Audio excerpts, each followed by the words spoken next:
Welcome to Supernatural Tales from Mammal's Front Porch, the podcast where ghost stories aren't just campfire tales, they're family tradition. I'm Heather Perrin, author, lover of haunted history, believer in the unexplained, and your host for this storytelling journey into eerie folklore, fictional frights, and true paranormal encounters from around the United States. Each week, I'll be sharing tales that are a little strange, a little spine-tingling, and maybe, just maybe, true. So grab a mason jar of sweet tea, pull up a chair, and settle in. Because here on Mammal's Front Porch, we believe the veil is just a little thinner when the sun goes down, and the stories, well, they have a way of finding you.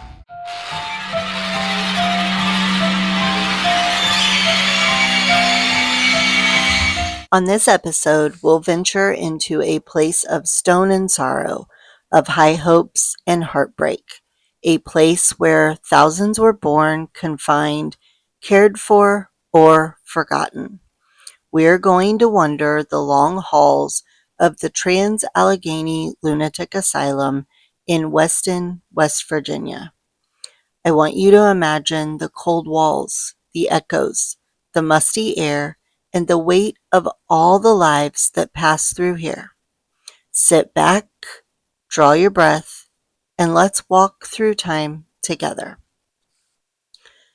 The story begins in the mid-19th century, at a time when mental health was beginning to be rethought in America.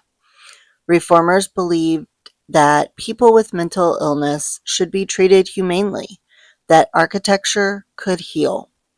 Light, fresh air, gardens, it could restore your dignity.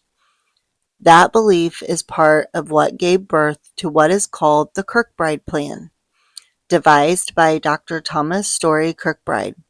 The plan called for sprawling buildings with staggered wings, plenty of windows for daylight, cross ventilation, and a calm environment. It was the idea that environment matters, that a well-lit room and breathing air could soothe a troubled mind.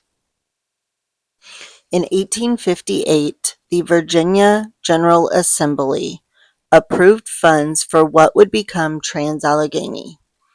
Land was purchased near the West Fork River in that part of what was Virginia at the time, as West Virginia was not yet a separate state. Architect Richard Snowden Andrews of Baltimore was commissioned to design the asylum according to the Kirkbride philosophy. Local blue sandstone would be used, and labor came from nearby quarries. Craftsmen, some from Ireland and Germany, worked the stone. The location was chosen to be remote enough for quiet, yet accessible to transportation. The plan included not just wards and dormitories, but waterworks, a cemetery, farmlands, barns. The idea of self-sufficiency was embedded right there in the design. Though construction began in 1858, the outbreak of the Civil War interrupted progress. Virginia split, the western counties loyal to the Union becoming West Virginia in 1863. Even during the war, some parts of the asylum grounds were used by military forces. Supplies were appropriated. Funding was contested. But little by little, despite the turmoil, work continued. In October 1864, while parts of the building were still unfinished, the asylum began admitting patients. Light came through windows, wings were being built out, and hopes were high. Yet construction continued gradually until about 1881, when the building in its full wings was completed. The central clock tower was built around 1871, and by 1873, separate accommodations for Black patients were added, reflecting the segregation of that time. Originally, the asylum was designed to house about 250 patients, just enough so that the superintendent could maintain oversight, so care could be meaningful, so that the original Kirkbride ideals might hold true. But as decades passed, that number would be dwarfed by what followed. In the late 1800s and early 1900s, mental illness, social stigma, economic hardship, family breakdowns, and lack of alternatives all drove more admissions. People with conditions that today might get outpatient therapy or family support were admitted. Epilepsy, tuberculosis, nervous disorders, possibly even people deemed simply troublesome by relatives. By 1880, the asylum housed over 700 patients, nearly 3 times what was intended. As time went on, population grew without proportional increases in staffing, funding, or maintenance. Overcrowding began to crush the original vision. In the early decades, the beds were arranged as intended, in rooms with multiple windows, good ventilation, and shared spaces, and controlled routines. But as people came in, parts of the building were repurposed, spaces used in ways never intended. Dormitories were overstuffed, hallways became sleeping areas, wings built for solace became chambers of neglect. Sanitation suffered, heating was patchy, waterworks designed for far fewer people struggled under strain. Maintenance lagged. When windows broke or plumbing failed, repairs were delayed, floors warped, paint peeled, and deaths increased, not just from disease or mental illness, but because of neglect, because of exposure, because of lack of care.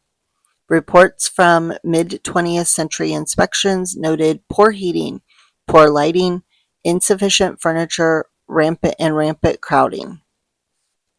Over time, treatments evolved, but many were experiments by modern standards, many painful.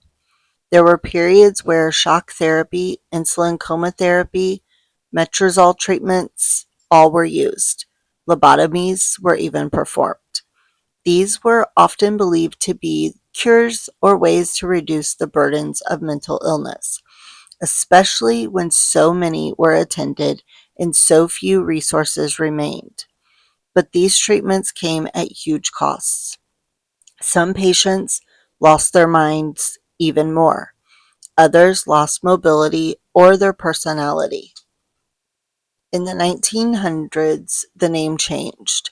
The institution became known as Weston State Hospital. Through the mid-20th century, it reached its peak population in the 1950s.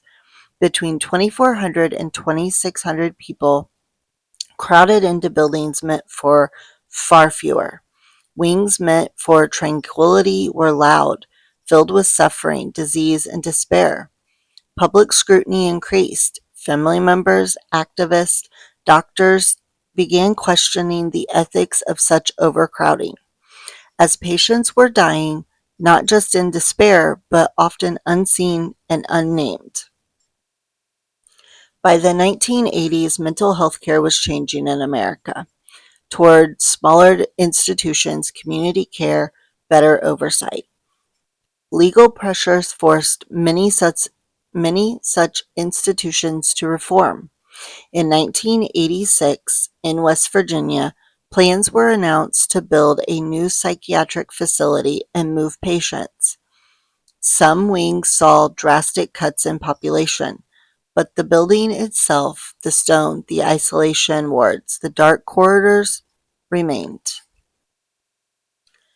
Finally, in May of 1994, after over a century of operation and decline, Trans Allegheny Lunatic Asylum closed. Patients were transferred to newer, more modern facilities. Many wings were vacated. Much of the building fell into despair. The town of Weston, which had become economically dependent on the hospital, felt the loss. the buildings remained a hulking reminder of grand ambitions and grim realities. In the years since closure, efforts have been made to preserve the building. It has been designated a National Historic Landmark.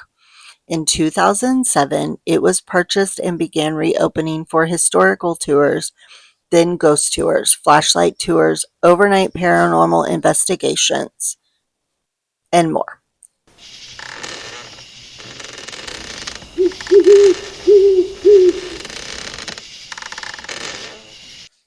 People come now not just to remember, but to feel. As you walk the grounds, you pass stones of old buildings, graves with no names, silent wings where light barely touches. The asylum remains, stone by stone, room by room, a witness to human suffering, sorrow, dignity, and regret. And it is into that place, that space between hope and despair, that ghosts seem most alive.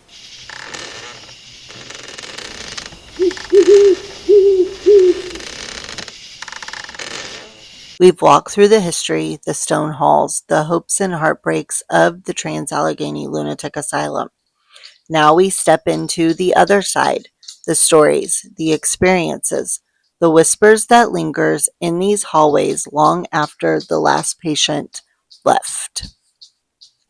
It is often said that places steeped in trauma hold an energy all their own, and the Trans Allegheny Asylum is no exception. It is often said that places steeped in trauma hold an energy all their own, and the Trans Allegheny Asylum is no exception. Since opening for tours and paranormal investigations, countless visitors have reported strange, inexplicable experiences. Some speak of hearing footsteps in empty corridors, voices echoing faintly, sometimes in old accents, or a low hum of singing that seems to drift down from nowhere.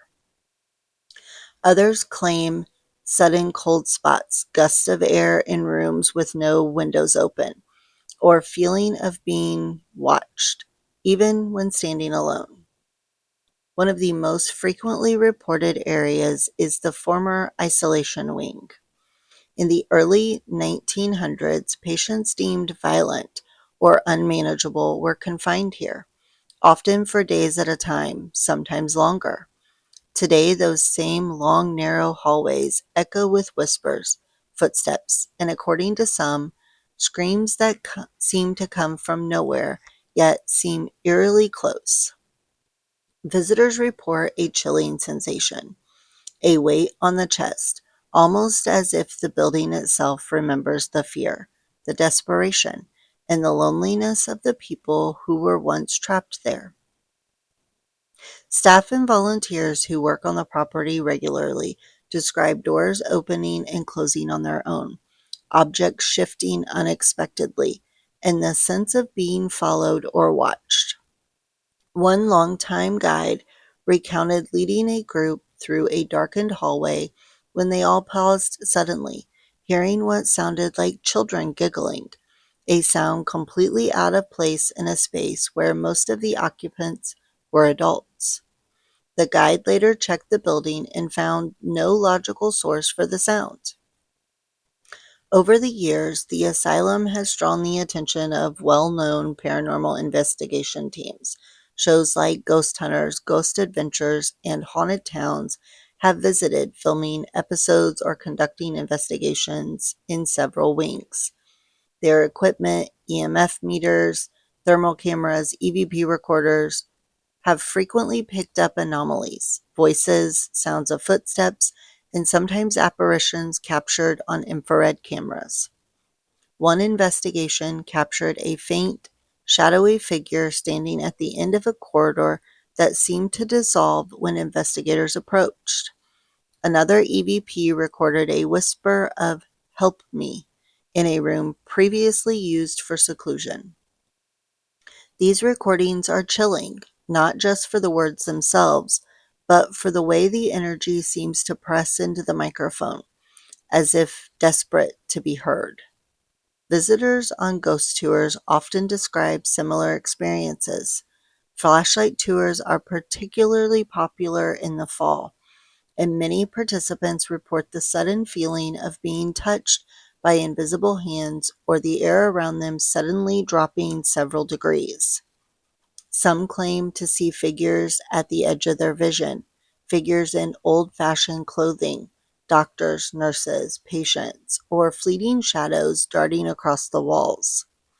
Many guests describe hearing a low hum, a rhythmic tapping, or soft footsteps pacing behind them in hallways they had just walked through alone.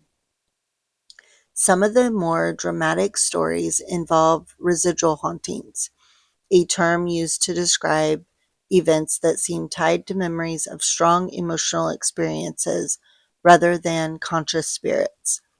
For example, visitors report seeing shadowy figures pacing in isolation rooms or hearing the clatter of chains and locks in wings where restraints were once used. These are the moments where the past seems to replay itself, not intentionally, but as if the stone and timber walls retain fragments of memory. One visitor recounted being on an overnight stay, part of a paranormal investigation experience. When she woke to the sensation of someone sitting on her bed, she looked up and saw a faint silhouette of a man in a dark uniform, as though he were a nurse from decades past. She froze, unable to move, feeling both fear and sorrow. After a few minutes, the figure dissipated, leaving only a cold draft. Others have shared experiences of hearing faint piano music, soft, melancholic, drifting through empty wings, or seeing orbs of light hovering in hallways, moving slowly as if observing the light. The stories are not limited to visitors. Staff who help maintain the building often experience events they cannot explain. Volunteer described preparing rooms for a group tour when she saw a shadow pass across the wall, a shadow the size and shape of a human. But when she turned, no one was there. Another staff member recounted hearing footsteps and whispers while checking empty wings late at night, only to find the rooms locked and vacant. It's important to remember that the asylum was, at one point, home to thousands of people, each with their own life, struggles, and emotions. Some of the paranormal experiences reported may be tied to strong residual energy, while others seem to suggest conscious presence, as if the spirits of patients, staff, or even the building itself linger to interact with the living. The line between residual and intelligent hauntings is often blurred here, and that's part of what makes the Trans Allegheny Asylum so compelling and so unsettling. Whether the whispers you hear are echoes of the past or spirits still seeking connection, the Trans Allegheny Asylum reminds us that human experiences leave an imprint, that sorrow, hope, fear, and joy do not vanish, they linger, and sometimes they reach out to those willing to listen. So if you ever find yourself standing in a long, dim hallway with the wind whistling through cracked windows and the faint sound of footsteps behind you, remember, you are walking through history, through memories, and perhaps through something else entirely.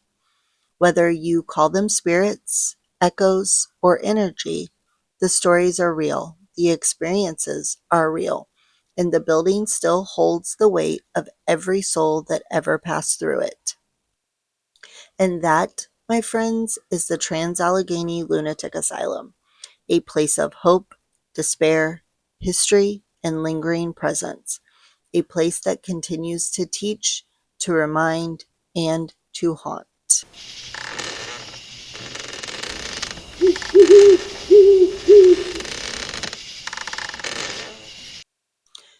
Next episode, we're going to take a trip to Point Pleasant, West Virginia, where we will learn all about the Mothman.